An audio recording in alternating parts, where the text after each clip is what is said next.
Tonight, in the Chinese community, they're known as Daigous. What they do is buy Aussie-made products, including, wait for it, fresh air, and then ship it off to China. And it's a big business, a really big business, with some raking in $1 million a month. Tinica Everard has been to the first ever Daigo conference in Australia. She joins me live. Tinica, what did you find? Well, Ben, around 5,000 of these professional shoppers headed to the conference over the weekend to try and buy Aussie goods. Some of our biggest brands were there spruiking their wares. Tonight we'll take you inside the mysterious world of Daigous and explain how it all impacts Australia.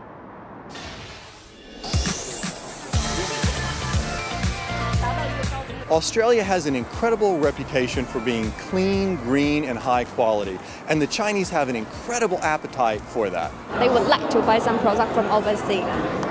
Chinese people love it.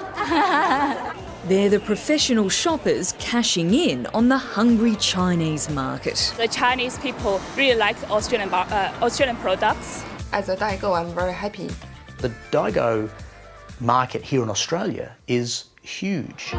These shoppers are known as Daigous. The Dai means in China means I help you to do something. Therefore, Daigo means I help you to buy something. Nearly all Daigous are Chinese born and living in Australia. They'll see a product they like here, then promote it to friends, family and clients in China. Then they'll sell it on for a profit. Because when the customer trusts you, they can recommend you to their friends. We can earn around 30% for the products. Vincent Kai sends milk powder and vitamins to China. It's actually his full-time job. And when you know the dollar value of how much he sells during peak times, you'll understand why. $1 million Australian dollar. 1 million? Yeah. Wow. Per month. Per month. The Daigo business worldwide is worth a staggering 15 billion Aussie dollars each year, with an estimated 200,000 Daigos in Australia alone. The market's fuelled by scares over the safety of Chinese food and healthcare products. Because they don't trust China's products, something were fake. We've come to Australia's first ever Daigo conference in Sydney and Melbourne. 5,000 of these professional shoppers have turned up to buy up. That's actually all the goat soap. They actually the most expensive one, but they really good.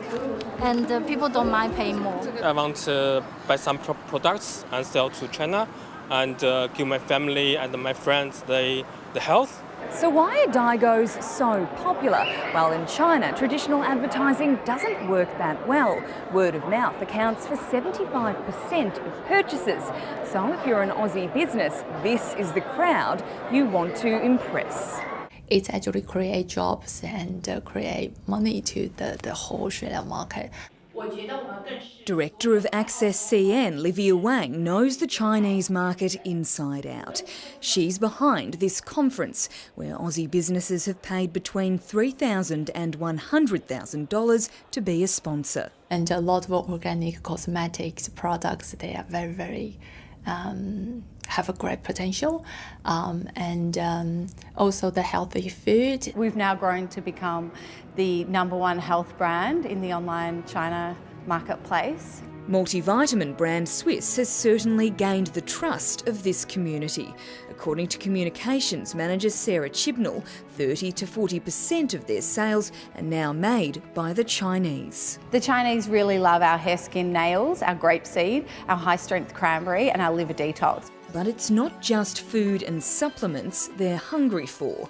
Entrepreneur John Dixon is taking advantage of China's breathtaking appetite by literally selling our air. We have destinations at the moment like Tasmania, we have Gold Coast, we have Bondi, we have Blue Mountains here as well. And so we're adding to those locations all the time. Green and Clean offers cans of air for $18.80, which gets you around 130 deep breaths. The air pollution in my hometown is very heavy. I always get cough or some disease because of the bad air. Eucalyptus in the air. Daigo Vivian Zhao is helping his company get traction overseas. What's more, it's very healthy. It's the Australia pure air. So I think my clients will love them. Events student and part-time shopper Vivian Singh has agreed to take us out shopping to show us what it's like to be a Daigo. So how do you select the products? I buy the product from the pharmacy. And how do you get good prices? Because the pharmacy always have a discount. Yeah. So you specifically look for the sales? Yeah. And so obviously the baby formula is a huge product, isn't it? Yeah. So how much infant formula would you buy? For one customer? Yeah. Maybe 10 or 12 for each customer, yeah. It's such a huge market.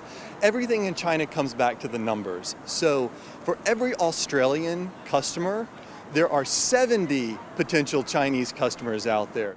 CT Johnson, who specialises in selling to Chinese customers, admits there has been some negative press about items going missing from Aussie shelves. There's been a baby formula buying blitz following the loosening of the one-child policy in China. We've seen Daigos targeting supermarkets and chemists, leaving some Aussie families high and dry. They keep having scandals in China around low-quality production or actually unhealthy foods and drugs that get produced. So every time one of those scandals comes about, it just drives Chinese consumers to want to buy foreign stuff. Another reason for this conference, to introduce Daigos to their suppliers direct and to ensure Aussie brands are ready to keep up with demand. I think they put up a lot of capacity now, so I think it will get a lot better this year. Some have also claimed the shopping agents function as a kind of modern-day smuggler, as buying in this way using e-commerce sites can avoid custom taxes. But Livia says this is being stamped out. We can't control everyone, but we try to make sure this group has this thing as a very positive spokesperson attitude. Australia has to look out for the needs of Australians. But assuming that's getting done, assuming that nobody's being disadvantaged, then it's only to our benefit that other people want to buy the things that we have to sell. Wow, and right now we're all thinking, why didn't I think of selling fresh air to China? It's a nice little earner, isn't it? And there are some tighter import regulations on e-commerce selling. They are expected to be announced later this year. After the break on A Current Affair, get ready, the latest on TV star Michelle